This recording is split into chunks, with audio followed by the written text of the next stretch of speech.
The Metrobank Girls in Cricket Fund launched earlier this year to help transform the recreational game for girls. This year, with the help of multiple Metrobank initiatives that are focused on increasing the number of volunteers and coaches specifically within girls cricket, the number of girls teams in England and Wales has increased by 13% in 2024. That's created so many more opportunities for girls to succeed both on and off the pitch. Hello and welcome to the Wisden Women's Cricket Weekly podcast, a busier show than normal this week. The South Africa-England series begins this Sunday. Remember, you can listen to our daily podcast covering the series over on our Patreon to mark the start of the series. We've got a chat with South Africa batter Anneke Bosch coming up later in the show. This is also the week where Project Darwin, the great big revamp of the domestic game, felt more real with the announcement of the fixture list for 2025. We've got an interview with the woman behind all this exciting change, Beth Barrett-Wild, as well as one with one of the directors of cricket navigating this brave new world, Emma Calvert at Surrey. Katya, before we move on, what are the headlines from the fixture announcements? Tell us about the County Cup. This sounds fun and exciting. Yeah, well, that was the big one that came first on the announcement. This is the brand new competition, so it's not the T20 Blast, it's not the One Day Cup. It's a T20 competition that follows an FA Cup kind of knockout style. So every match that's played in it is a knockout match, and it involves all 37 counties in the women's game, which are all the domestic counties, all the minor counties, everyone. The first two rounds are going to be played so they're not going to involve the tier 1 sides, the professional tier 1 sides, they're just going to involve the tier 2 and tier 3 sides. And then from round 3 onwards to the quarterfinals and the finals, semi-finals and finals, tier 1 sides will join the fray and they will play each other and the remaining tier 1 and 3 sides from the first two rounds. The round 3, so the first match that the tier 1 sides are involved in, will feature 6 out of the 8 matches being played between sides who have previously qualified from the first 2 rounds and the tier 1 professional sides. So that will be really exciting, the real opportunity of some giant slaying there, as it was put in the press release. It's just looking at the fixtures, because they've already done the draw, so we can visualise it. So round 1, tied to be played on Monday the 5th of May, which must be a bank holiday. Yeah, it is. Match 11, this one stands out. Hertfordshire versus Bedfordshire and Huntingdonshire, which is a bit of a mouthful. And they've also already done the draws for rounds 2 and rounds 3. So you know what the pathway to the final is for some teams. What's quite interesting is that in the round 2 draw, you have some games which are just between minor counties, which guarantees that a minor county will play versus a tier 1 county, which is quite exciting. That sort of thing hasn't really happened in professional cricket for quite a long time. So, for example, one of Wiltshire, Oxfordshire, Hertfordshire, or Bedfordshire and Huntingdonshire will host the Blaze, because we know exactly what is in the draw. So that's the good stuff. Is there anything that has frustrated you a little bit seeing the fixtures for next year? Yeah, I hesitate to be too negative on it, because as I said earlier, that we always want cricket to be new and innovative in how it sets itself up, and this feels like a new and innovative idea that's going to inject some freshness into the domestic calendar. It doesn't feel gimmicky. It feels like it's a competition that's designed to really give players an opportunity to play a higher standard of cricket and to spring surprises and play some really good cricket as well. I do think it's slightly disappointing the way the scheduling has been done around the tier 1 sides, given that it's unlikely that the England players involved in tier 1 sides will be available from the quarterfinals to the finals because of the clash with England's series against the West Indies. So, for example, finals day, which is both semi-finals and the final, will be played on the same day as the final T20I between England and West Indies at Chelmsford. And, you know, just from an audience point of view as well, if you take out the players, if Essex are in the semi-final, for example, and you're an Essex fan, you've got the choice between trekking down to Taunton on a bank holiday to go and watch finals day in Essex, maybe lift the trophy, or you can go down the road to Chelmsford and watch T20I between 2 really good sides with some of the best players in the world.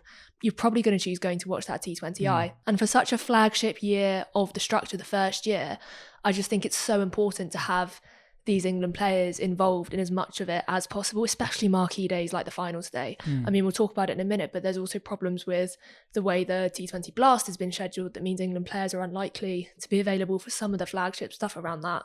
So what are the flagship stuffs around the Blast? Because we've heard what potentially might happen. Now we have a much better idea of what will happen. Yeah, so there's going to be a lot of double headers in the Blast, which is really, really good in my opinion. I like double headers, and it's something that the 100's done really successfully, and that part of the plan is to emulate this across the T20 Blast. The opening weekend of the T20 Blast will feature all 10 matches being double headers, or all matches will be double headers. And that's played across the last weekend of June, which is also the first match of England's ODI series against the West Indies. And to have such your flagship weekend when you're launching the Women's Vitality T20 Blast, it just seems like a bit of an open goal that you've not got Heather Knight leading the charge on that weekend and Sophie Eccleston and all these players. Because let's say you're a Lancashire fan this time, and the whole point of this as well was to bring the teams under one umbrella to share one fan base. And if you're a Lancashire fan who doesn't know a lot about the women's game but is interested in giving it a go on these double headers, you're far more likely to go down early on a Saturday to watch Sophie Eccleston and Kate Cross play. And that's how you find out about the players beneath it, and that's how you build a fan base, because you see these recognisable names, and if they're not there on such a flagship weekend that the marketing has all been behind, it's a bit of a disappointment. And we've talked about the schedule and we've criticised the schedule a lot. There are some things to really like about this schedule. I like that finals day is so close to the quarterfinals and the eliminators. That's something we've complained about for the men's competition for years. And it's good that that is literally the week after when you've qualified for finals day. But it just seems like in this year, there really should have been an emphasis on making sure those England players are available for the start of each match. We say the schedule was difficult. It is really difficult. I wouldn't want to do it. But it just seems like a bit of an own goal. Yeah, I guess that is it. The schedule is really difficult. We talked about it before when we were talking about England's World Cup campaign. That one of the problems with development of young players at the moment is that the best young players don't actually play that much domestic cricket. Charlotte Edwards said that to Joe on last week's Patreon episode.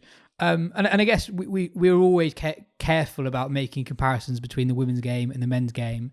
The schedule is one area where we know the women's game does not want to be where the men's game is. So when we're seeing that some counties will have a varying number of double headers, some counties in an ideal world would probably want to have more double headers, but you actually don't want that because the men's schedule is such a mess. You don't want to have the games in such a condensed period as the men's competition. Before we play the Beth Barrett-Wild interview, Katya, do you want to explain why to listeners who maybe haven't followed the story that closely, why is Barrett-Wild such a significant figure in this whole story? Well, Barrett-Wild is basically the mastermind behind Project Darwin, and she's been the one who's been on the front line of getting the counties on board with it and finalising what that new structure is going to look like, and she's been in charge of the whole process. So there's no better person really to talk to than to find out all the questions that we want answered about the new structure, how it's going to work, the flaws with it, the good things about it, and what it's going to look like in the future, because we've still only got what it looks like to 2029, and the whole point of this restructure is this is going to be the last one. The last one. So it's good to kind of talk to her about how this structure is going to be sustainable, how we can also ensure that the investment and the priority is placed on the women's game as well as the men's game, because that's been one of the big kind of things about giving the teams back to the counties. How are they going to make sure that this funding is ring fenced and these opportunities and facilities are ring fenced for women to make a success of? So yeah, she's had a busy year, but it's really good to finally be able to sit down with her and talk to her about exactly the process that's gone on and the issues she's been having with it throughout the year. Yeah, I think finally is an important word there. Well, here is Beth Barrett-Wild. As Katya said, a lot of change in the women's game. It's exciting, but the nature of it at times has been controversial, with some counties particularly vocal in their displeasure in being overlooked for Tier 1 status. Here is Barrett-Wild on all the decisions from the last year.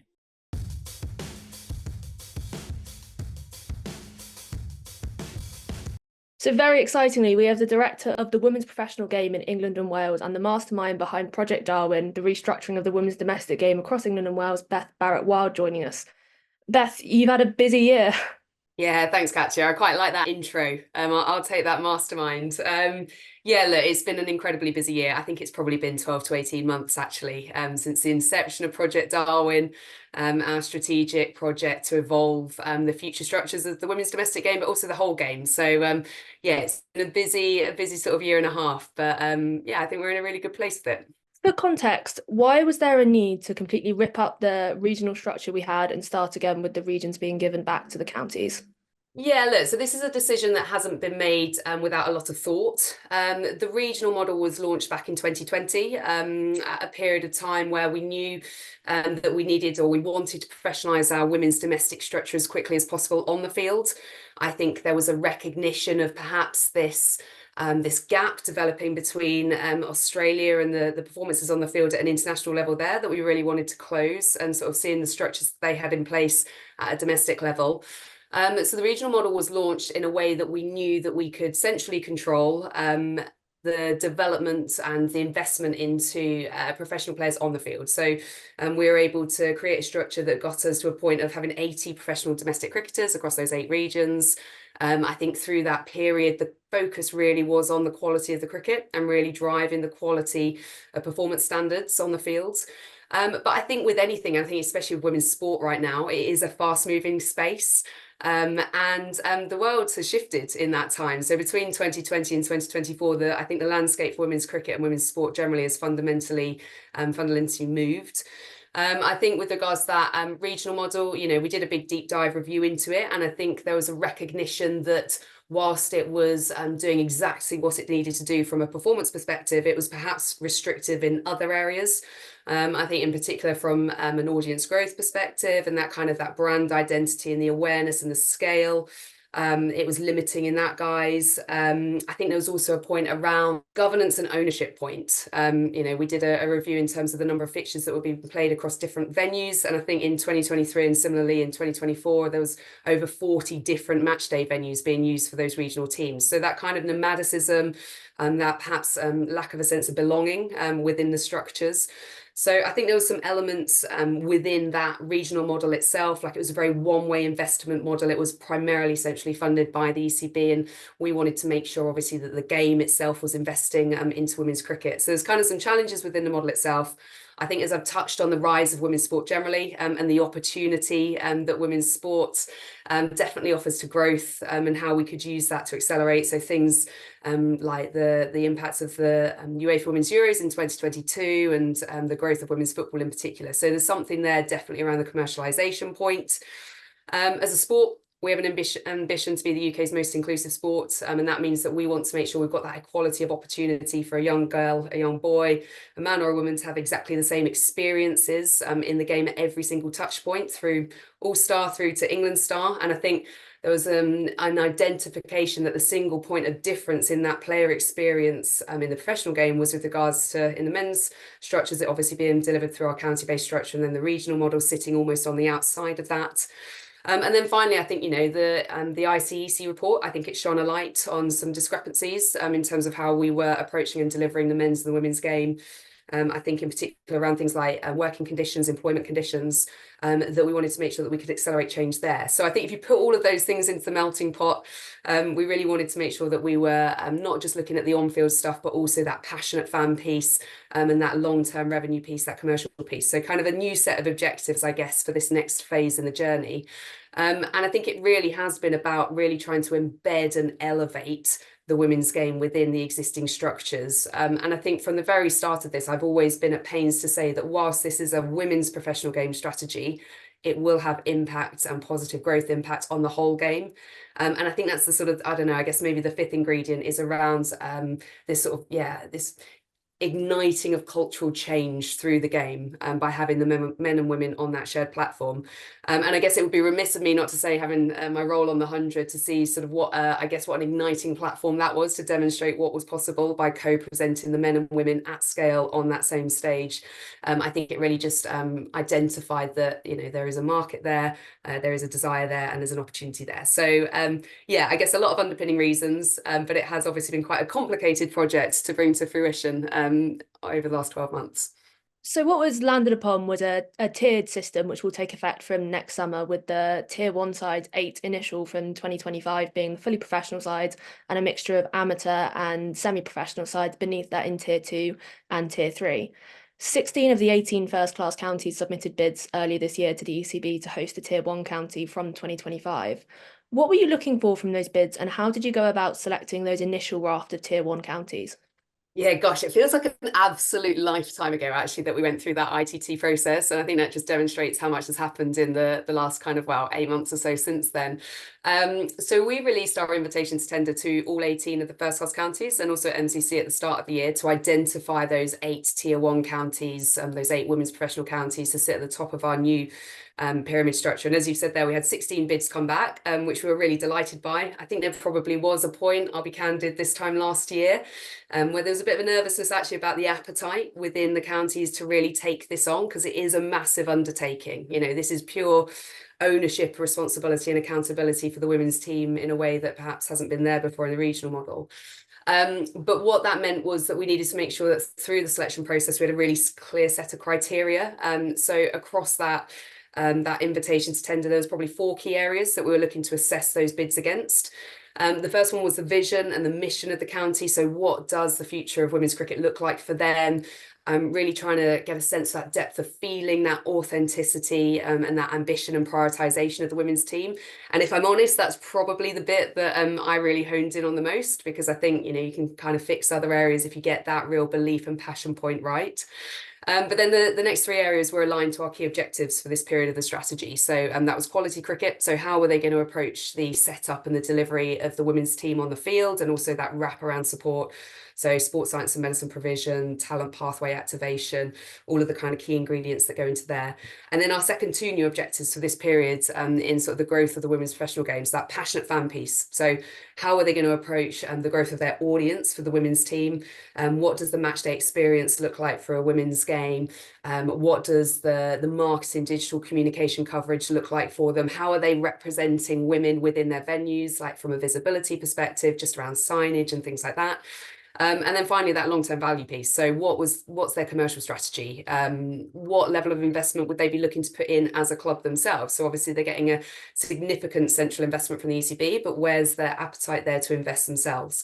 So that was all kind of put into an application response form. There were written submissions against each of those. I think a learning from my side, albeit I don't think we'll ever go through this again, and I'm at pains to say this, I think I've read and heard narrative around how the women's game is constantly changing, and I absolutely understand that that can be met perhaps with an element of I don't know, disgruntlement, but this is here to stay now. This is kind of the final chapter, I suppose, albeit always evolving. But my learning would be put word limits on responses. And I'm not saying this, I mean, it's kind of a good thing actually, because some of the responses we got back, they were dossiers, they were lengthy, they were, there was lots of detail in there to go through. So that's certainly a learning for anybody else out there ever doing an ITT. Make sure you put a word limit on your responses.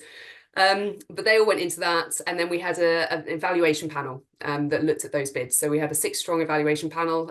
So there were 2 board members. So we had Jen Owen-Adams, who chaired that evaluation panel alongside Ebony Rainford-Brent from the ECB board. We had 2 of our senior leadership team on the ECB executive, so Scott Smith, who was our former Chief Financial Officer, and Neil Snowball, our Managing Director of Major Events. And then we had 2 independents. So we had Maggie Murphy, who's the former CEO at Lewis FC, also known as Equality FC, and Kelly Simmons, who was my counterpart at the FA as Director of the Women's Professional Games. So some real expert from outside of cricket there. They assessed the bids. We then invited all 16 to interview. So we had a period, I think we had 3 days locked up at Lord's going through those. I was an observer of all those interviews, and they were really interesting actually, because it was, again, that going back to that vision and the mission and the passion, I suppose, and the authenticity. You could really see that in terms of who they brought to the interview. The different counties, they brought different sort of arrangements of people. We didn't prescribe that, so many turned up with chief execs and chairs, others with other sort of areas of expertise within the business. So then that all went into a big kind of assessment. The evaluation panel, they each had their individual scorecards. So there was an objective measure at the end of it. That kind of all went into the melting pot. And then we had a series of discussions, facilitated discussions amongst those panel members to identify the top 8, I suppose. I think a key factor within that, though, as well, to stress is there was an overlaying element of geographical distribution. And, you know, whilst unfortunately that probably means that, some counties perhaps might have been disadvantaged according to who their neighbours were, really important, obviously, from a talent pathway perspective in particular, that we did get that geographical spread.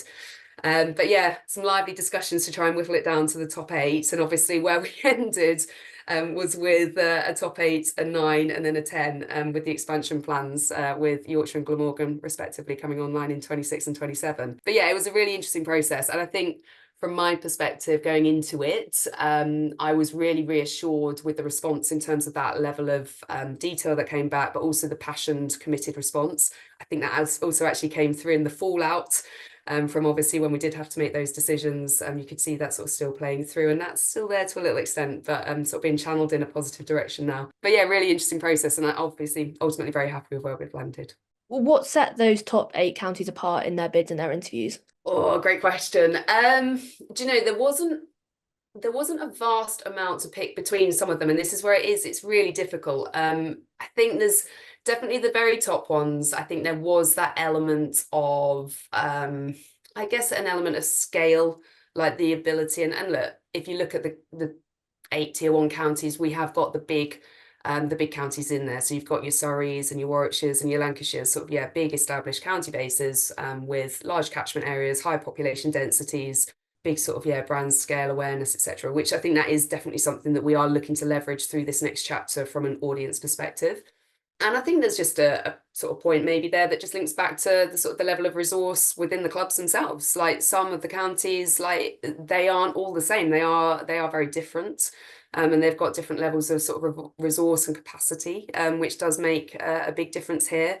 Like a real recognition that, this is not a small undertaking. They are effectively taking on another fully professional setup. So the capability and the resource sort of behind the scenes to do that. Finance was a big one. Like, speaking honestly, the financial status of a county environment, really important. And again, because whilst we didn't request a minimum level of investment from any county through this process, there is an expectation that the counties will be investing their own money into the women's team moving forwards, or at least they will be looking to bring in new money through the women's team, which is obviously the exciting shiny bit. So that was a big piece. But I think for me, I think it did ultimately come down to that kind of like really being able to look into the whites of the eyes and just see that kind of committed determination and passion behind it, which I think all the counties, they did have that. The tier 1 counties that have initially been given that status from next year pretty much align with the most successful men's counties over the last decade or so. And you've mentioned that importance of aligning the men's and the women's in terms of brand. Was there any consideration given to counties like Kent and Sussex, who've had a historic legacy in developing and giving players to England women in that process? Yeah, look, of course. And I think when the decisions were made and obviously the announcement was made, and the likes of Kent and Sussex not being in that top 8, like I absolutely understand their response to that. And I think there was, definitely, like they've clearly been doing a brilliant programme, and they've been developing, as you said, they're almost an oversupply of cricketers to the England women's team over the years.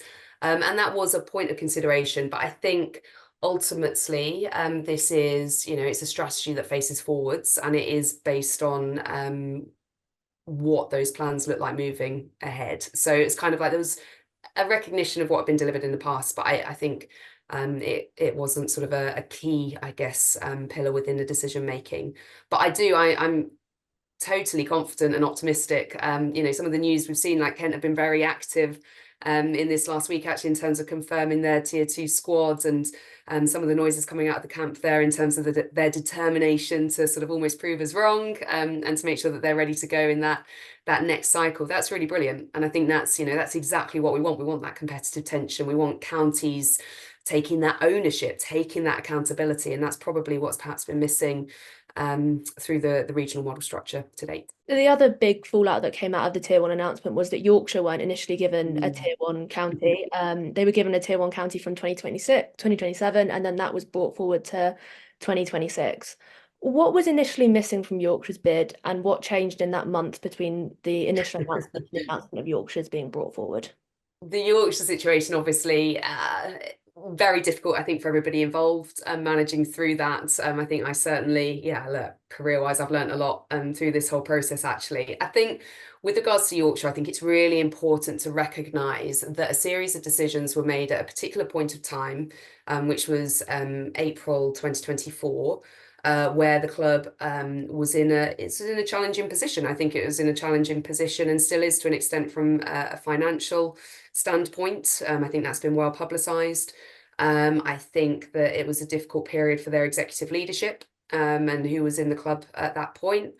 And there's probably some governance bits and pieces there. So I think that it was probably like trying to kind of trawl back through the memories of those evaluation panel debates. And actually, that's where it was really interesting with Maggie and Kelly on the panel, actually, because they're obviously not they're not in sort of embroiled, I suppose, within the county politics and the history of the game. And I think there was a kind of just a recognition that perhaps at this point in time, it just wasn't the right decision for women's cricket. But that, I think, is not to say that it kind of basing decisions on where they could get to. We know how big and big a county Yorkshire is from a playing base. We know the number of women and girls clubs that the county boasts and the opportunity and the potential there. And I think what's happened over the last few months in particular with Sanjay Patel going in as chief executive there, obviously I have a very close working relationship with Sanjay, having worked with him for 4 or 5 years on the 100. So I have absolutely every confidence that they're building a structure that will mean that they hit the ground more than running in 2026. I think the other thing to realise as well is that within all of this, Durham, in terms of that Tier 1 county in the northeast, they put in a brilliant bid. It was very compelling, it was fresh, it was exciting. It had that real kind of mission at its core about what it could do for women and girls cricket in the northeast. I think Marcus North and the team up there have done a brilliant job actually in terms of just navigating some slightly choppy waters that we've been trying to sort of work our way through over the last sort of 6 to 8 months. So look, I think with regards to Yorkshire, obviously a lot happened there. I think we're all in a place now where we're all sort of committed to moving on in a positive way, and I'm really excited about them coming online in 2026. And I think actually, if you'd said to me this time last year, Beth, you're going to be in a position where we award the 8 Tier 1 counties, but then you're going to get a 9th in 26 and a 10th in 2027, like that is a brilliant outcome for women's cricket. So it might have come about in a bit of a, I don't know, circuitous way. But I think in terms of where we've landed with that, it's more opportunities than ever before for women to play to their full potential, which is a brilliant thing.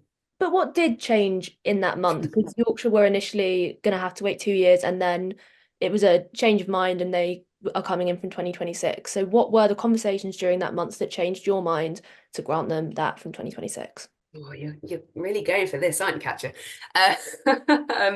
So look, I think what I would say is, and this is almost like, it's going to sound really pedantic, but we always said that it would be by 2027. So we never actually said in 2027. So we always gave ourselves that flexibility to say that, look, if conditions are right, this could happen in 2026. I think what happened in the sort of the 2 months between announcing the 8 and then the expansion with Glamorgan and Yorkshire coming online is clearly a series of conversations had at multiple levels of the executives and sort of at chair level, etc., where there was an impassioned response from Yorkshire. I think there was a demonstration of them wanting to move quickly. I think the other thing from my perspective that I was keen to do was I spent a lot of time speaking with a lot of the players, and I know that this whole process has been quite unsettling for the players. And look, I think they've done an unbelievable job through the 2024 season to play another brilliant final year of the regional model and just sort of to get the cricket done on the pitch, which has been testament to their character. But I spent a lot of time speaking with the players, some of the senior players within that Northern Diamonds dressing room, so the likes of Katie Levick and Lauren Winfield Hill. And I think what I was hearing a lot was, this kind of question mark about, well, is it 26 or is it 27? Like, where are we here? Oh, how are we supposed to make decisions on where we want to play our cricket in 2025 if we don't know what's happening with Yorkshire? And we just want that decision now. So that's kind of what happened, I suppose. The by 2027 was just confirmed or concreted into a particular year. And I think there was definitely an aspiration from both parties, the ECB and Yorkshire, to move as quick as we could. And that's why it ended up being in 2026. What's the plan for building bigger fan bases for women's sides and getting more people in to watch county cricket? Yeah, so look, that's a big part of it. I think we've learned a lot over the last few years in terms of the impact that the 100 has had, and that ability to co-present the men and the women on that shared platform, on that shared stage through the double headers, utilising the existing scale in the men's game, and almost sort of Trojan horse in the women's game into that public consciousness. I think we've had 1.2 million or so people come through to watch those 100 women's matches to date. So look, we're looking to use learnings there through the double header model, in particular within the Blast. I think we've also done some research recently and some insight into sort of drivers, into what can help us to kind of really grow that audience base for the women's game. And I think from a passionate cricket fan base, there's a couple of things. I think the first one is around make it visible. So we need to make people aware that there are these women's matches that are happening. And I think, again, that alignment alongside the men, it helps with that. You know, they are established teams, they've got established identities, they've got established allegiances. So make it visible, give it that scale. The double headers will really help with that.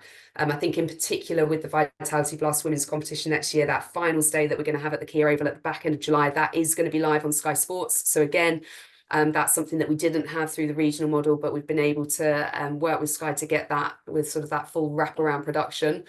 And then the second point within that is really about giving fans a reason to care.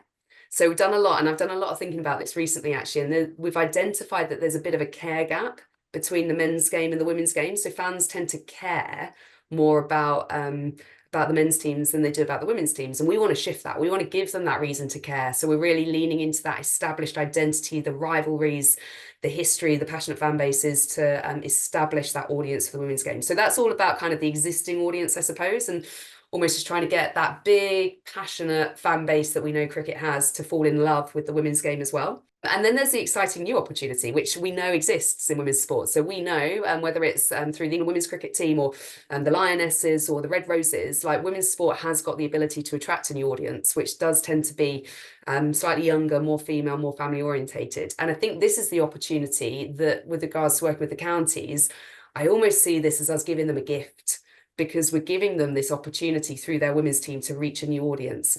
So that's where actually with the Blast, I think we've got over 50 double headers across tier 1 and tier 2. So within the Vitality Blast and men's and women's, and then Vitality Blast Women's League 2, and then the sort of the associate men's teams within that.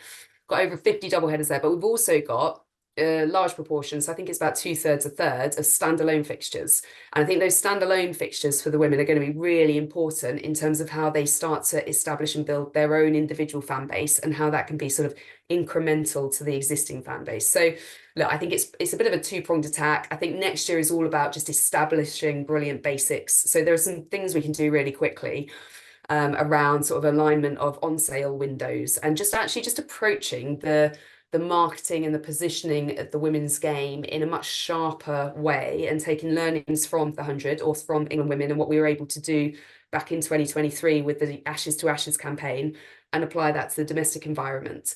So I think there's some things that we can do very quickly, but I just want to stress it is going to take time. And I think that's kind of when people ask me sort of, yeah, what are the challenges on the horizon? I think one of them is patience, because I think we just have to be really realistic that this isn't going to be an overnight, like, oh, we've now got hundreds of thousands of people coming to watch women's domestic cricket. It's the same for the men, right? Like outside of the Blast, like the Championship and the One Day Cup, they don't have quite so many, still a lot, but not so many fans following those. So it's going to be fascinating. But I think, yeah, next year is all about establishing the base. As we've been talking about, a crucial part of Project Darwin is to increase the audience for women's domestic cricket. And a big part of that is having the biggest, most marquee players available for the biggest games on the domestic calendar. We saw with the announcement of the Women's County Cup yesterday that the finals day will clash with the England Women's Series against the West Indies, as will Blast Off weekend with the ODI Series against the West Indies. What plans are in place to increase the amount of domestic cricket that England women's players are available for? Yeah, look, I think it's obviously it's disappointing that we've not been able to line up the final of the Vitality T20 Women's County Cup in particular with England availability, because I think that's going to be a really special competition for the women next year, albeit it will obviously give opportunities to other players. I spent a lot of time working with Jonathan Finch and the England women's performance setup, as the quality of women's domestic cricket has really grown through the years. I think there's a real recognition of the positivity that having the England players both in those environments for those players themselves, but also the environments can have. I think with regards to schedule next year, one of the really key reasons why we identified the date for Vitality Blast Finals Day is that the England players will be available to play in that. And I think the back end of that competition, we should be able to get good availability there.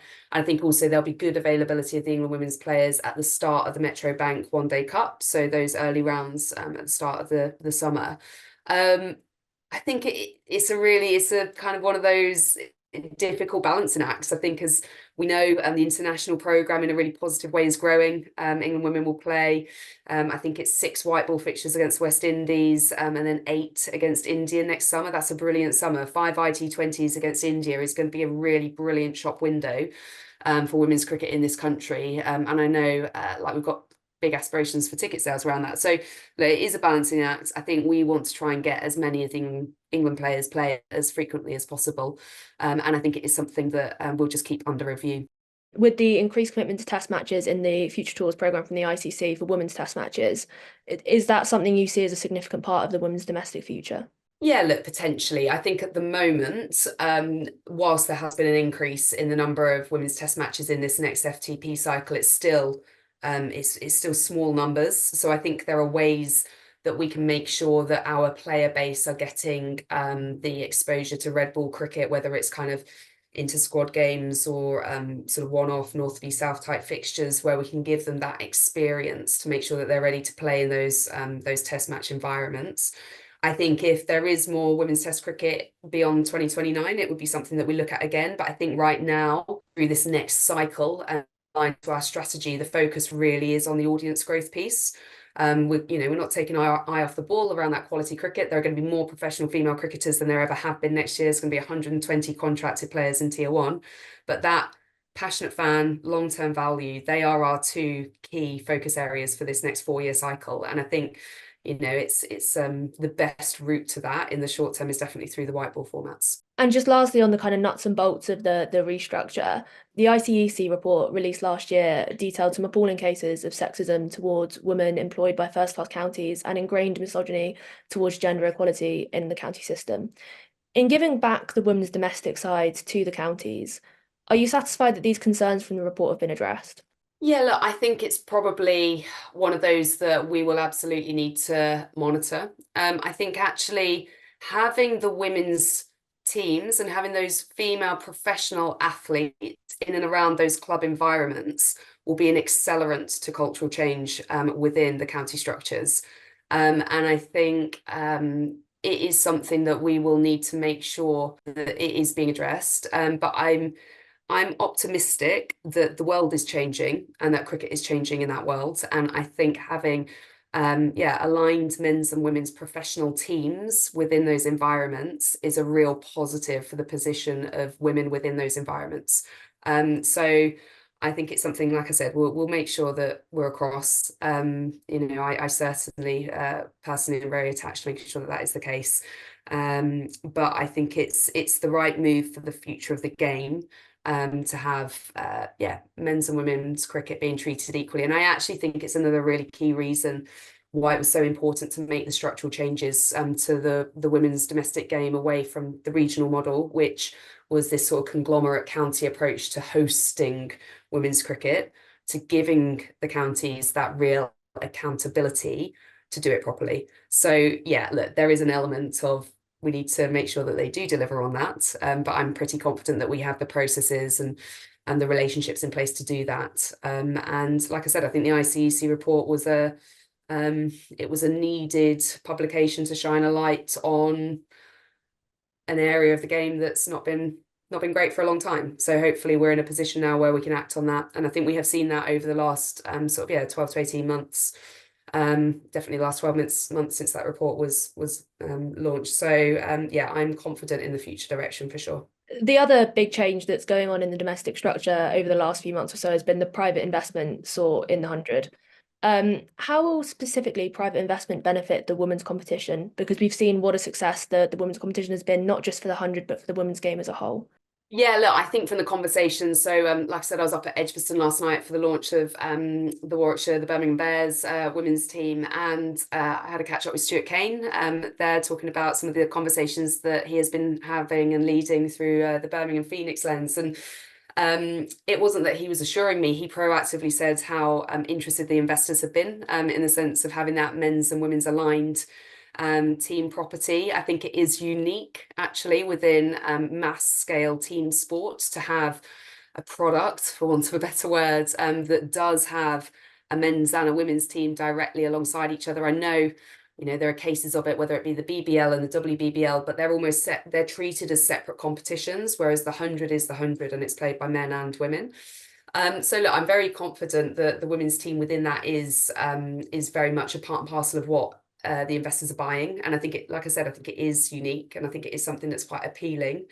And I think the opportunity that money coming into the game will have, it will just be another accelerant. It will just be another way that we can over-invest, which the ECB, we are committed to investing ahead of revenues into the women's game.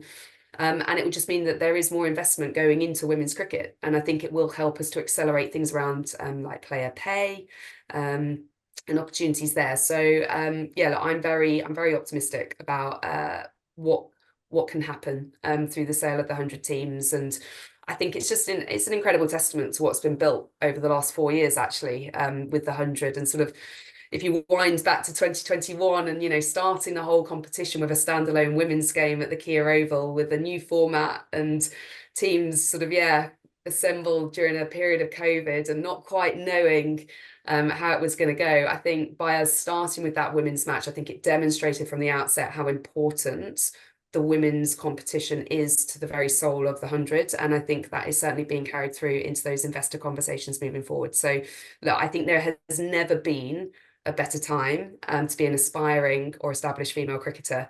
And I just wish that I was 14 years old and I could make the most of all the opportunities that lie ahead. And to wrap up, obviously so much hard work has gone into the whole restructure this year. It will be time to see how hard that work pays off next year. This time next year, what would success look like for you in the first year of the restructure? So I think I totted them up actually the other day. So I think we're going to have 335 women's county fixtures next year across tiers 1, 2, 3 and the county cup. So I think first and foremost, the successful delivery of all of those fixtures, obviously notwithstanding weather, can't yet control the weather. But I think if we are able to get that competition structure away next year, that will be in itself a huge undertaking and achievement. I think in particular, as I touched on at the start, the launch of tier 2 and tier 3. And seeing that cricket come to fruition and those competitions happen. I think the successful delivery of 7 flagship finals days across tiers 1, 2 and 3 and the county cup. We're going to be ambitious with regards to our attendance targets for Vitality Blast Women's Finals Day. I don't want to commit to a number just now because we're just working that through, but we are very ambitious in that space. So, we want to see that start with a real bang. I think just what comes out of the player surveys that we're going to be doing within those tier 1 counties in particular. So those player and staff kind of culture experience surveys in terms of how they are feeling and thinking within those county structures, and sort of having a positive response through that is going to be really important. And I think that's probably it really. It's kind of that, exciting, vibrant cricket being played on the field, underpinned by really solid structural sort of governance and leadership of it. Thank you so much for your time, Beth. It's been so interesting. No and worries. Again for being on the podcast.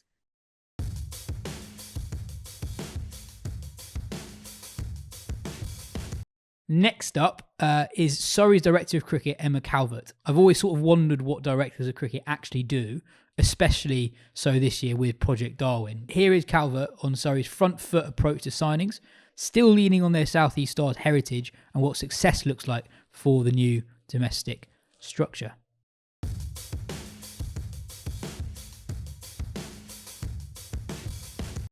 New era, how does it feel? It's officially begun. How excited are you? It has officially begun. You know what? It's it's felt like a long time coming. So it's nice for it to actually be here. I know come 1st of November, we all turned up here for a welcome event, and there was just a genuine buzz about camp, about officially being Surrey. And yeah, really excited for what the next era brings. And you had a team bonding trip. Talk me through that. Yeah, we have last week. So we had a little trip up to the Lake District, 3 days, a mixture of fitness, team building, abseiling, scrambling up mountains. It was just a really nice opportunity to reset and think about, obviously quite a lot of the players remain the same from the Southeast Stars era, but just bringing us back together, looking at if we want to hold are the values still true, and moving from there. So yeah, there was a lot of happy moments, some tears, some bonding, true team building experience for sure. So you're the director of cricket. What has your job entailed so far? Obviously, it's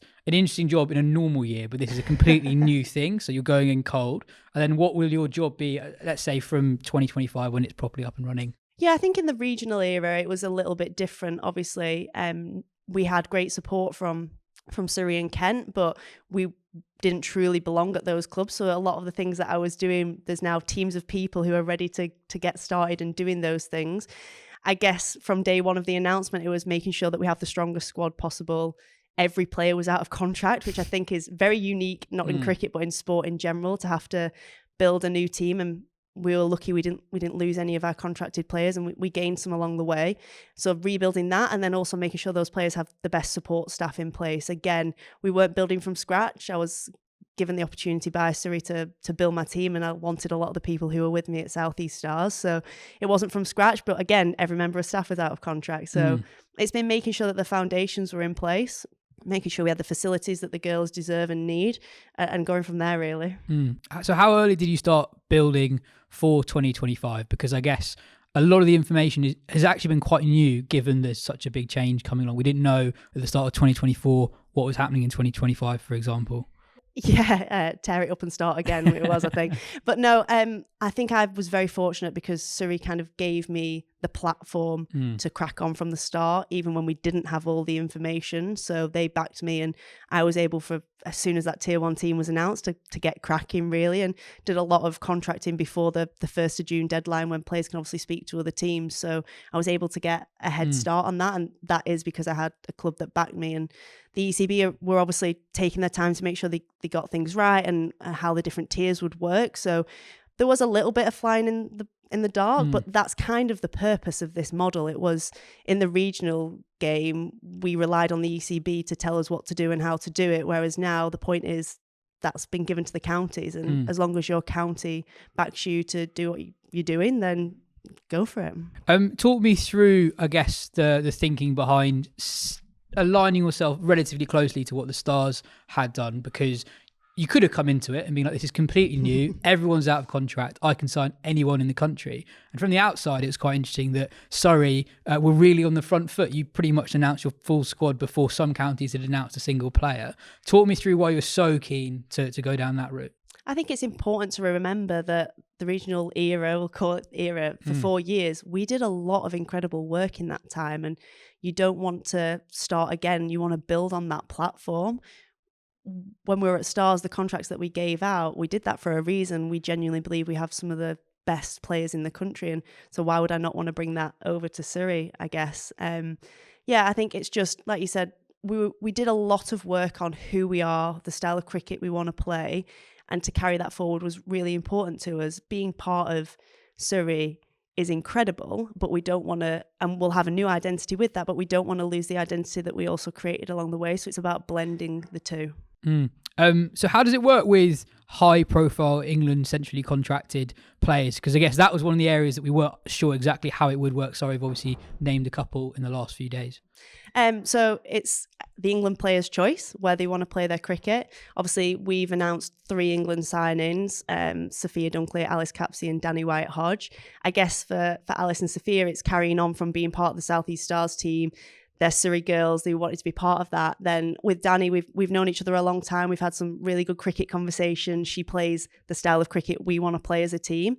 So when the announcement was made, it was kind of felt quite natural, the fit for her to come over and play for Surrey. But yeah, they're free to play for whatever team they want to play. So it's nice that they've chosen to come and play for us. Is it quite a difficult one with the higher profile players? Because, you know, if you look back at the 2024 summer, England players weren't necessarily around for that much of it. So it can be not destabilising, but it's hard to have consistency at the side if you almost have too many high profile players. Yeah, you 100% have to get the balance right, because I think it's about making sure that you've got players in your squad that are getting opportunities too. If you had the entire England team in and that meant that a lot of your young girls weren't get playing opportunities, then you're kind of doing them a disservice too. So very similar to what Alec and Bats have to go through with the men's stuff. It's about getting the balance right. It can be destabilising, as Surrey men have seen at times, but I think it's making sure that those players are still involved even when they're not playing. So making sure that they're still connected so that when they come back, it's like they've never left for anyone. And the young girls understand why that player might be coming in at that time and taking that role.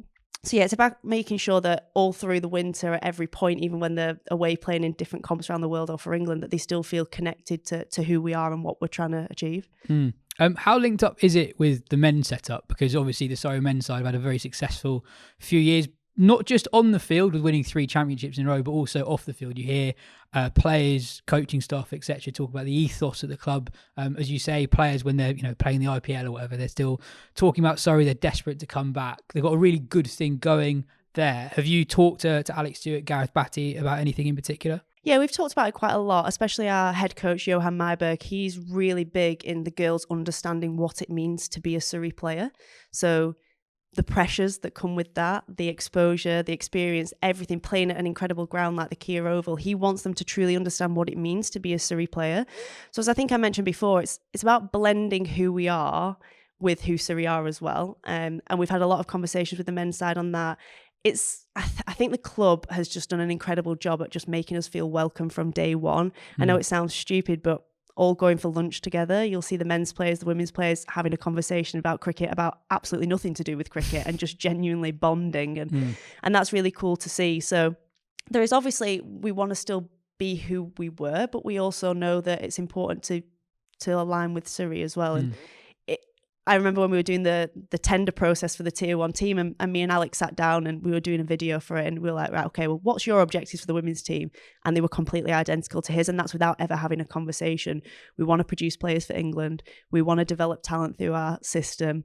We want to lift trophies, and we want to inspire the next generation and grow grassroots cricket. And that's for both of us. And that was quite natural without us having to sit and think how we're going to align it. Going back to the process more generally, did you feel like it was rushed at all? I talked to some players about potentially having to make quite big life changes in a very short space of time, and especially that when you look at the women's game perhaps compared to the men's game, a lot of the players we're talking about here are really young, so it could potentially have been quite a daunting few months, and everything did feel like it happened quite quickly. It did happen quickly. I think the ECB have done an incredible job at managing it. It's not always been easy. I don't think they could have anticipated that the women's game would have grown as quickly as it did. And I do think that we have the 100 to thank for that. The double header model and having more exposure to the women's game made the game grow quicker than the ECB could have ever anticipated. And they knew that the next step for the women's game was to have more contracted players. We have to be realistic. There's not endless pots of money sat at the ECB to do that. And how do we do that? We bring it in line with the counties, and we try and grow our brands. We try and get bums on seats to sell tickets. And so it was the right decision to make. It did happen very quickly, and that's a very honest reflection of mine and probably theirs as well. At times we maybe could have done with having a little more time, but we've got there because you've got a lot of people that work in women's cricket that are genuinely passionate about watching it grow. So we've made it happen. So no, it wasn't perfect. No, it wasn't seamless, but I think what the outcome will be, it might be a year of finding our feet, but the future will be incredible because of it. And the timing feels right given the growth of women's cricket more generally. We were talking before we started recording about, like, just for example, how much top tier women's cricket there is in London. It feels like that is without county cricket necessarily, with we'll get onto the fixtures in a bit, but without the games at the Kia Oval next summer, that is something that would almost have felt out of sync. The popularity where women's cricket is versus the number of actual games of cricket that people can watch in big stadia. yeah, seeing the women's international games at the Oval, at Lords, and the different venues, they are playing in the best venues in the country, and they're not just playing in them, they're selling them out. Like the atmosphere here for the women's IT20 last year was incredible, and I think we're only going to see that grow. And I know we mentioned it, but the Women's World Cup in 2026 is just going to give us even more of a platform to do that. So I do think it's the right time to do it now ahead of that, because we are just going to see so many people wanting to be at those fixtures, and it's really exciting. We talked about the weirdness of the director of cricket role earlier. You're coming into cricket with someone who has experience of working in another sport, football. You were involved at Man City. What do you think cricket can learn from what you've seen in football? Because obviously women's football has grown at a speed that's been extraordinary to watch over the last 5 or so years. Yeah, it's been incredible. And again, they probably had a standout event in the Women's Euros, which really boosted grassroots participation and people wanting to buy tickets and go and see women's football. You just have to look at what Arsenal have achieved in terms of selling out the stadium for women's games. People genuinely have a passion about women's sport. I think football is just a few years ahead in terms of resourcing behind the scenes. So I know we mentioned it before, but City Football Group, obviously where I was before, they had individuals who were solely responsible for sourcing sponsorship for the women's team. They have naming rights on their women's stadium. I think they really prioritise building the women's brand. And it's something that we've talked a lot about here at Surrey, is how do we do that? How do we give the women's team a platform alongside the men's team, but also their own platform? Because yes, we play the same sport, but it's different. And we want to do that. So I think it's just probably the resourcing behind the scenes outside of a performance space. From a performance space, I know a lot of people who work in the WSL, and we are very much aligned. The resources that the girls get in terms of science and medicine and high performance coaching is very much the same as a WSL team. It's just more the other bits, the added businessy bits in the background almost, where they've put more resource into it, which is hopefully where we're going towards. Fixtures are out this week. Yes. Tell us what should we expect in 2025? You should expect all of our T20 home games to be at the Kia Oval, which is huge. Incredibly exciting. A mixture of doubleheader and standalone, which was something that was really important to us. We do think the doubleheader model works really well. So we have 4 doubleheaders and then 3 standalone games, because we want to make sure that we get our own platform as well. The exciting bit is a Friday night under lights standalone game, which, yeah, the girls are really excited about. And was that a Surrey specific decision, or were you talking to other directors of cricket about what the visions were at other counties? Was it an ECB directive, or was that something that you at Surrey decided that's the way to go? It's at Surrey, we decided that's the way to go. I think across the board, the directors all wanted to see as many games as possible at those test match grounds and the first class grounds. But the reality is there is only so much cricket you can play on a wicket. But Surrey, from day one, where we want to host all of your T20 games here, they truly believe in giving us that platform, which we're incredibly lucky for. So if we're having this conversation in 2 or 3 years' time, what does success look like for Surrey?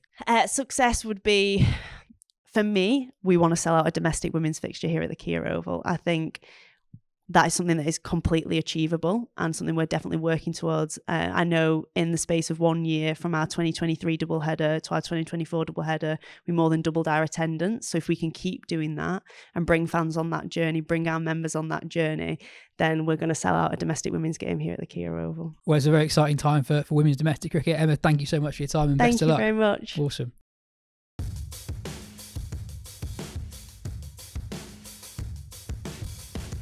Now on to the actual cricket to come this week. The first South Africa-England T20I is this Sunday. Katya, forget the Ashes. This should be a really good series of cricket. Yeah, I mean, if you think about the T20 World Cup, one of the best games in that T20 World Cup was the England-South Africa group stage game. So it seems like, especially in South African conditions, I think these are 2 pretty well-matched sides, and it should be a pretty close one. It's also qualification for the part of qualification for the World Cup, which is also an important factor in it. And South Africa have got some younger and newer players in it, which are also exciting to see. They've not got Marizanne Kapp and Ayabonga Kaka for the T20 series, but they have got people like Elise Mary Marks and Nontusimu Shangese, both of whom had really good Pro 20 series, which is a South African domestic T20 competition, which finished earlier this month. Shangese particularly was really impressive. Her strike rate during that tournament was 167.34. Oh, wow. So they've got some really good power as well. We've also got Annerie Dirksen, who's a pod favourite. Pod favourite. Yeah, very excited to see what she can do on her home soil. So yeah, I think it is a bit exciting. Obviously, whenever you lose people like Marizanne Kapp and Ayabonga Kaka, they are so important to South Africa. It's going to be difficult, but we've often criticised England for not bringing new players or returning players, as both Marks and Shangese are, back into the squad, and I think it's really good that they've done that. I also really like that since just before the World Cup, Anneke Bosch has been coming in at number 3 above Cap, and I think that makes their batting order look a lot healthier, a lot more balanced, a lot longer. And South Africa are a really good side, and it should be a really, really good contest. Also looking forward to South Africa playing a test match on home soil, finally, having played a couple of test matches this year in Australia and India. So that should be a really, really important event. Not a great week for another pod favourite, Paige Schofield. She's been ruled out of the tour with an ankle injury, which is a huge shame for her. It would have been her first real opportunity with the sort of England first team. I know she played on that Ireland tour, but that was without most of the T20 World Cup group. A reminder that it's 3 T20s, 3 ODIs and a test match. Feels like a big tour for Lauren Filer. You know, we're talking about what conditions will be like. She was left out of the World Cup squad basically because of conditions. And if you think of anywhere in the world, maybe with Australia as the exception, you think South Africa really suit a bowler like Filer. And word is that in the nets, she's bowling quick. Well, the word in the nets ever since that Philo came on the scene last year is that she's been bowling quick. But yeah, I mean, if you look at England's bowling attack, you've got, seam bowling attack, Lauren Bell, Freya Kemp, and that's Siva Brunt. She's the one who really should shine in these conditions, and that brings with itself an extra level of pressure. But, you know, if you're the kind of player that thrives on that kind of pressure, it's an opportunity if you look at it from her point of view. And England so often play 3 spinners. I can't really see them playing 3 spinners in South Africa. I think they will probably play both Bell and Filer, and that's an opportunity in itself because Filer will probably get a pretty good run in the side. And I think low key as well, Bell's not actually had a great few months. I think she feels it's a weird one because I reckon if you go big picture, 5 years time, this is probably we're going to look back on it as being a really important time for Lauren Bell in that she looks a little bit different as a bowler, a bit more energy at the crease, but she has got that energy while sacrificing a little bit of the control that made her so good. So yeah, it'd be quite interesting. It's a real opportunity for Filer to establish herself as attack leader, maybe in T20 cricket at least. So yeah, that should be exciting. And also, this is just such a big series for the batters who are under fire off that World Cup campaign. Obviously, Capsey was dropped. Now she's back in. She might play. Sophia Dunkley's been in and out of the 11 for a while. Maya Bouchier had a poor World Cup. Amy Jones, a bit of pressure around her, especially in those T20Is when you don't have Cap, you don't have Kaka. Big series for those batters. Yeah, I'm actually really interested to see what England do with their top 3 in the T20Is because Capsey obviously wasn't part of that squad to begin with, and now she's back in. And part of what John Lewis said was the reason behind dropping Capsey was that in that role at number 3, she wasn't quite fulfilling the brief that he wanted from a number 3, which is to come in either during the power play or afterwards after first wicket and really push the game on. So are they going to play all of Bouchier, Dunkley and Wyatt in that top 3, or are they going to put Capsey straight back into number 3? It's quite interesting to see what they're going to do with their batting order. If Capsey does play, then that's going to be interesting as well because she's definitely got a point to prove. But I also think obviously they are the best spinners in the world, but I think England's spin attack also has something to prove. All the talk going into the World Cup was that England's unbeatable spin attack, they're going to be really important during this, and they were a bit off their game during the World Cup. So Sophie Eccleston, Charlie Dean was pretty good during the World Cup, but Sophie Eccleston, Sarah Glenn, I think they've got a bit of a point to prove, and that whole side's got a bit of a point to prove as well. Yeah, absolutely. I'm trying to think what's the most likely thing they'll do with Capsey. I think they'll be consistent in their inconsistency if Capsey's back in the side at 3 after all the talk before the series. And finally, we've got a chat with Anneke Bosch about to come up. Mad story. Absolutely mad story of how she got into cricket. Yeah, really mad. Anneke Bosch is actually in her early 30s, which I think is a bit of a surprising fact. But she came into the South Africa side a few years back, and then initially didn't do very well and had a spell out of her side, and most of her mid-20s was spent working full-time, and cricket really took a back seat. She was working in a science lab of the Proper had a job. really Real proper complicated job. name that I didn't even pretend to understand when talking to her. And she'd be working from 6 a.m. till 7 p.m. 5 days a week, and then going and playing domestic cricket on the weekend. And once she got towards the kind of 26, 27 kind of age, she said, I want to give cricket another crack. And she went down to part-time hours that allowed her to train on Tuesdays and Thursdays, had a really good run there, and managed to get into the South Africa side and hasn't really looked back from there. So it's a really interesting story of someone really gritting and fighting their way into the international setup at a time when players in South Africa were not earning money for playing domestic cricket as well. So she was working full time to support herself, and had to sacrifice a lot in order to make that happen. She spoke a lot about how the domestic contracts that have come in the last couple of years and have been expanded greatly last year for South Africa players affect players being able to come in and be paid for their work. And I just don't think we should underestimate. I mean, we speak about it a lot, but I think it's worth highlighting just how important domestic contracts are for players and how much they allow people to do that, because a lot of people aren't able to work a 5-day, how many hours she was working week, and then still play cricket on the weekends without collapsing. I don't think I'd be able to do it. Yeah. You know? So here is that conversation with Anneke Bosch, one of the unexpected stars of the T20 World Cup, who of course played that astonishing knock in the semi-final to knock out Australia. 74 not out of 48 balls. For me, knock of the tournament. Here is that chat.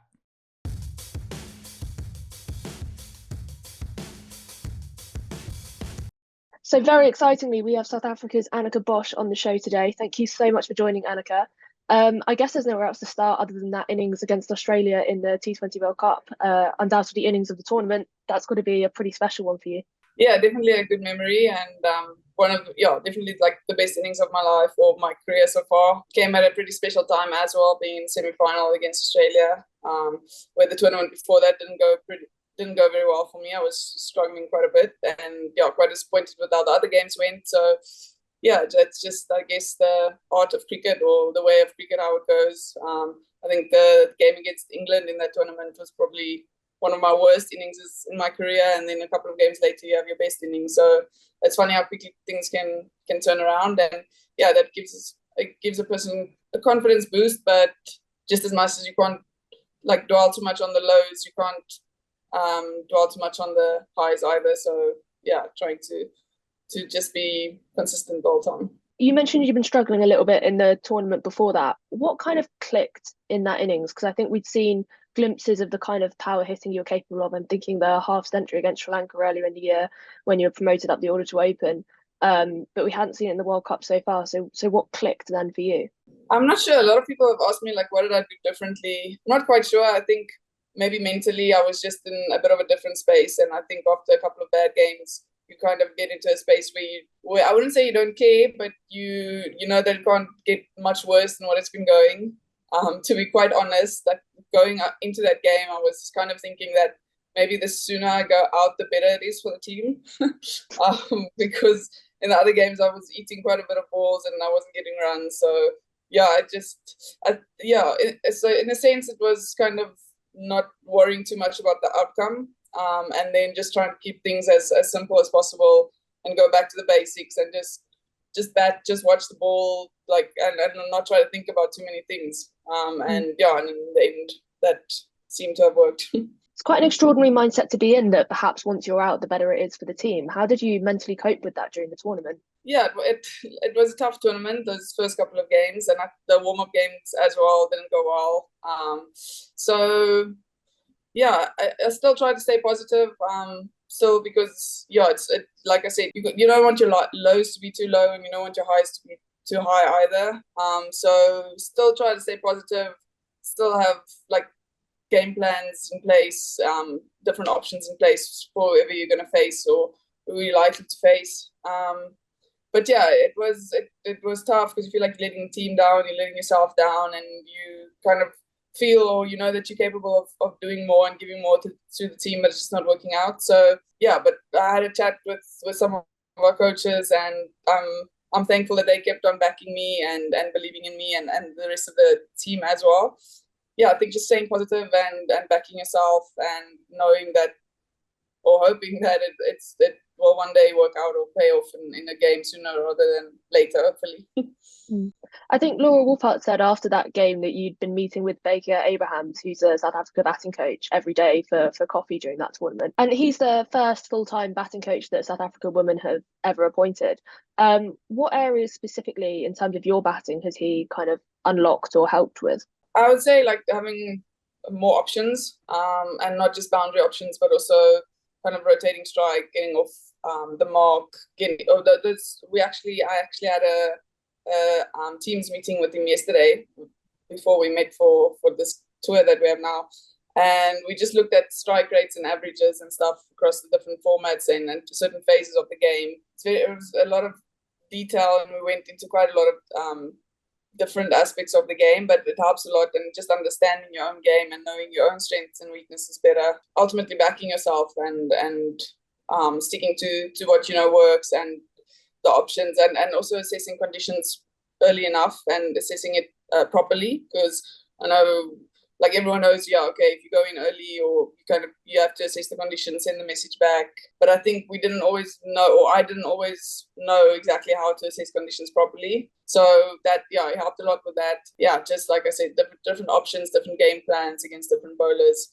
Because we spoke a lot about like dot percentages and how that leads up to you feeling the pressure and pressure building on you and the team. So you eventually do something stupid, and if you can kind of decrease the amount of dots that you face, or limit that, it just obviously sounds very simple, but just looking at it on the stats that we saw, it's actually a big thing and can make a big difference. And also, just going back to the World Cup, you were pushed up to number 3 before the tournament. You batted in a lot of different places in the batting order.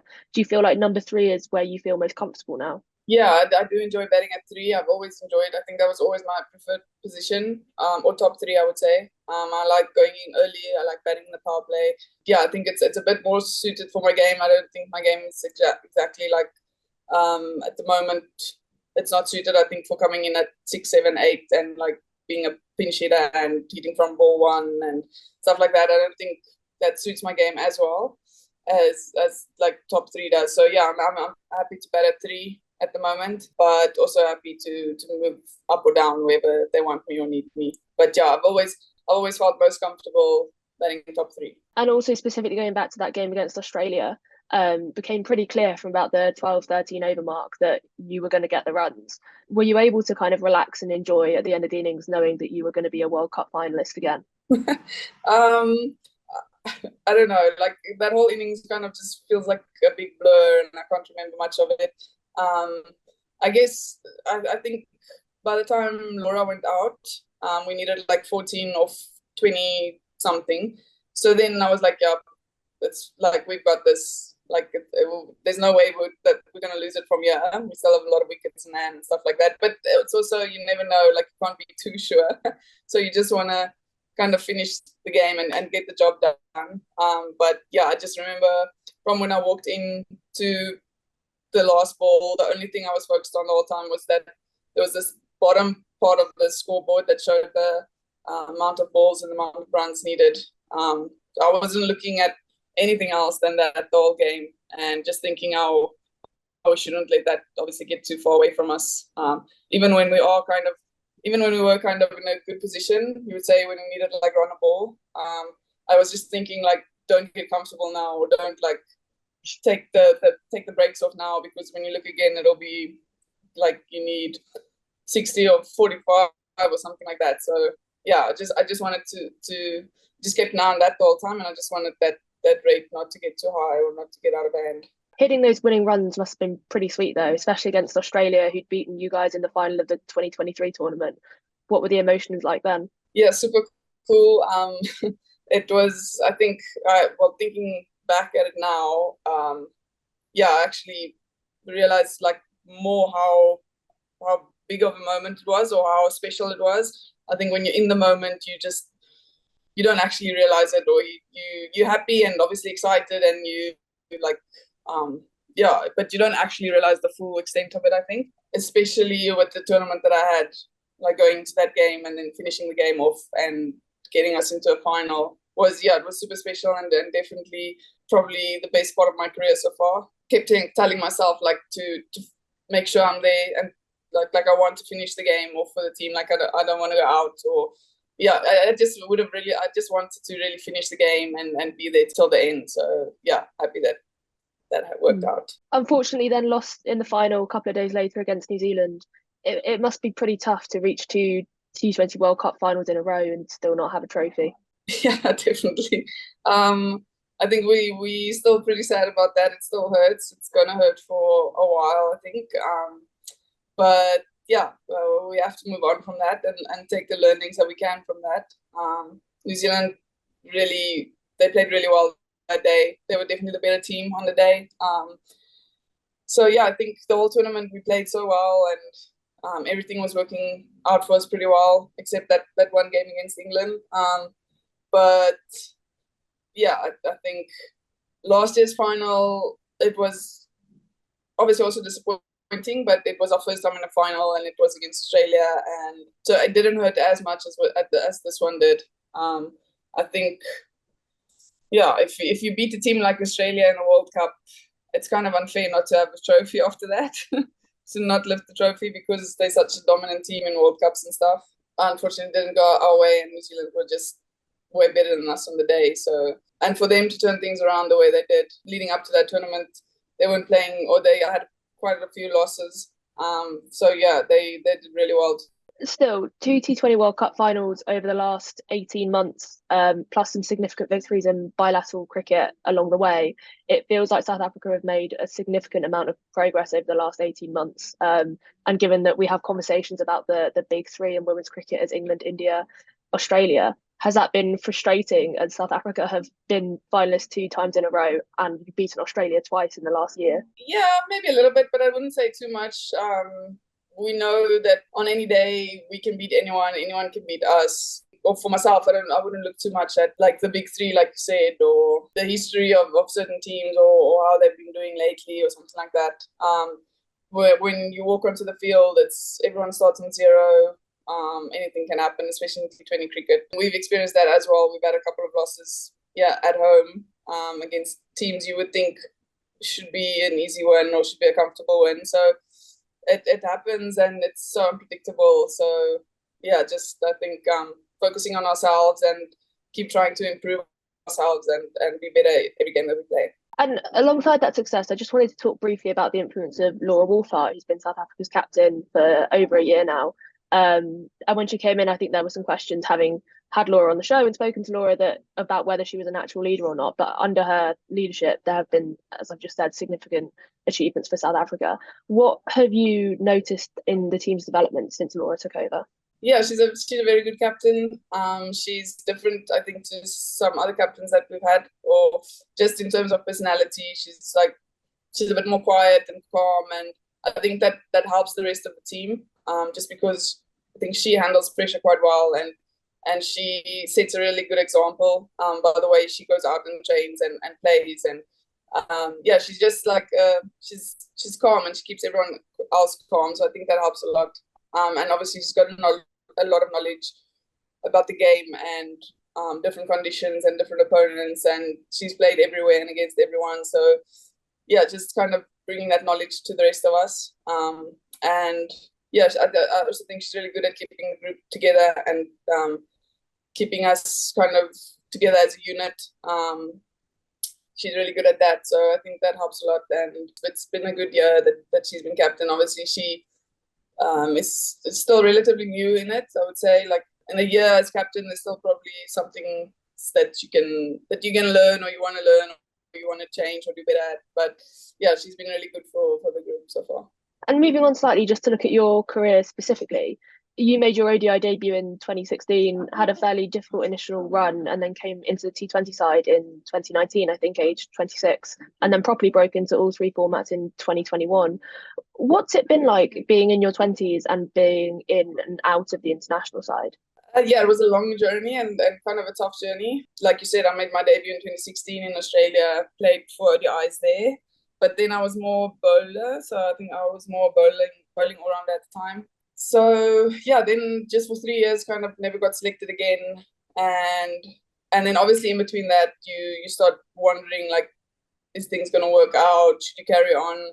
Because I studied and then I started working. So I was working and playing cricket, or trying to still get enough time for cricket, and eventually came to a point where you kind of have to decide or make a decision, like, is cricket going to work out? Because we didn't have domestic contracts or anything like that. So before my national contract, I think in 2022 or 2021, I wasn't earning any money from playing cricket. So yeah, I had to work, and that was long hours, and then still find time for cricket. And I started studying again. So try to manage all of that and just looking for different routes to go except cricket, because kind of starting to accept that it maybe wasn't meant to be, or it wasn't going to work out. So I would say probably 2021 is when things actually started moving in the right direction, and when I was a part of the team more consistently, and part of the playing 11 a bit more as well.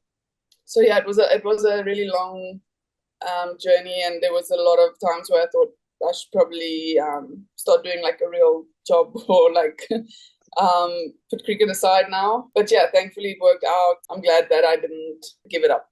What jobs were you working as alongside trying to do domestic cricket in South Africa? So I did my honours in biokinetics and honours in sports science. So I worked as a biokineticist at a practice.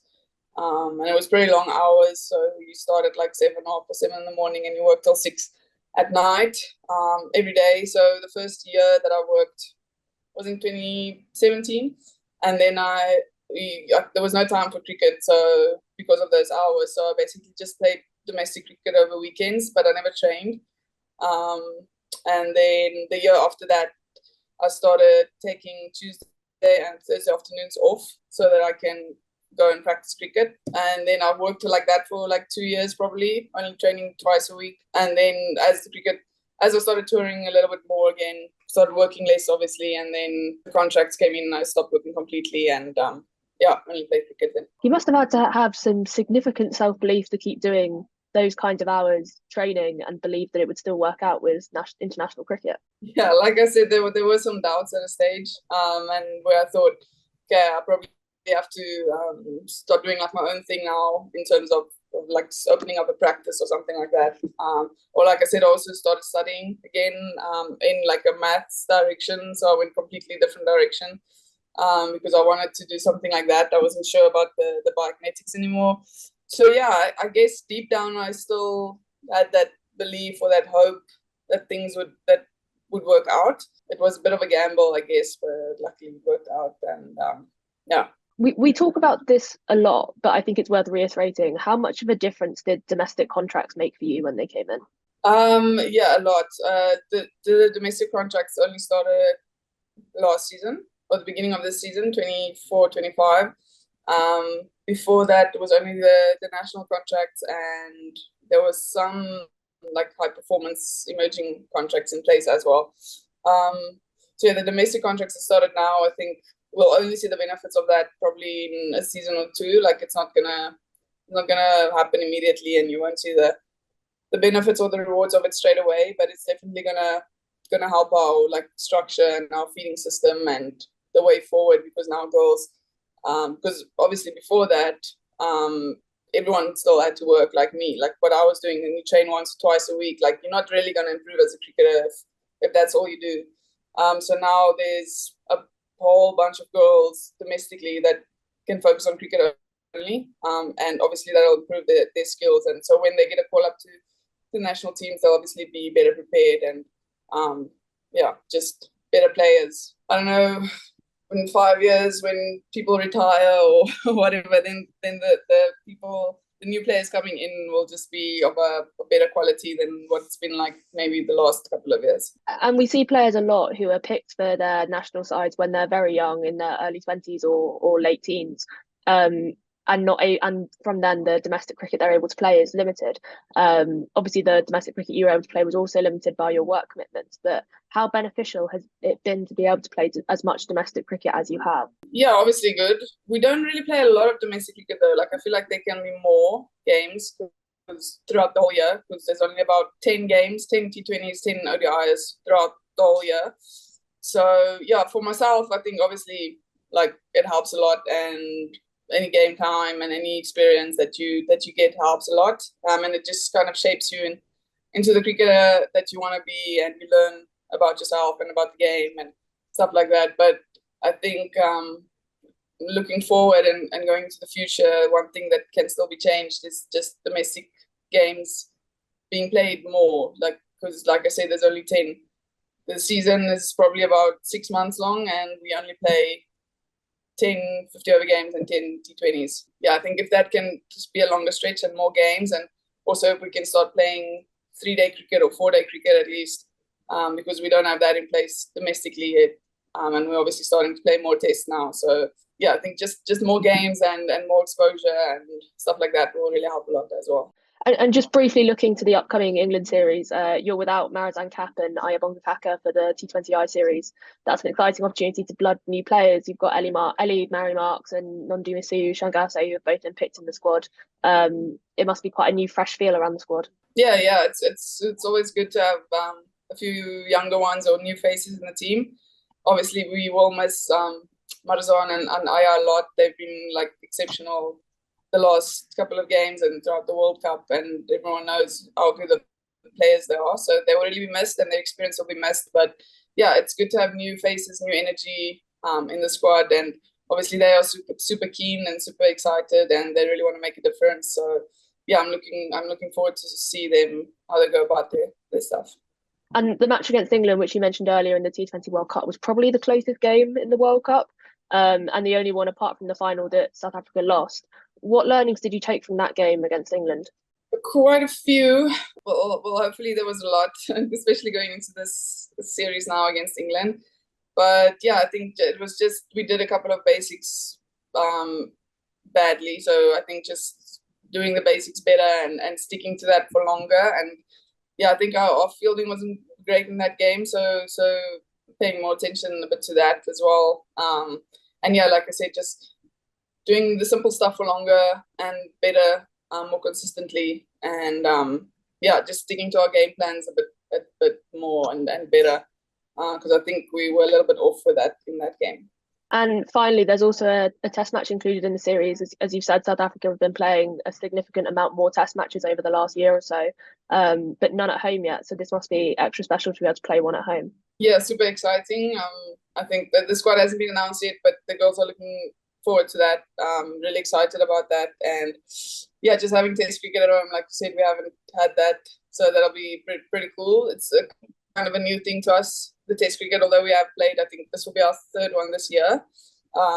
It's still something that we are learning a lot about and getting used to, and like I said, we don't play domestically at all, so yeah, it's a challenge for us, but we really enjoy it. I really enjoy it. The games that we played, I've played now in India and Australia, and they both, the India one was pretty close eventually, or close to a draw, not close to a win. But Australia wasted us, but it was still a really good experience, and it was still fun, and we really enjoyed it. So yeah, super excited for this test match at home now. Brilliant. Well, thank you so much for your time today, Anneke, and good luck for the series. Thank you so much. I appreciate it.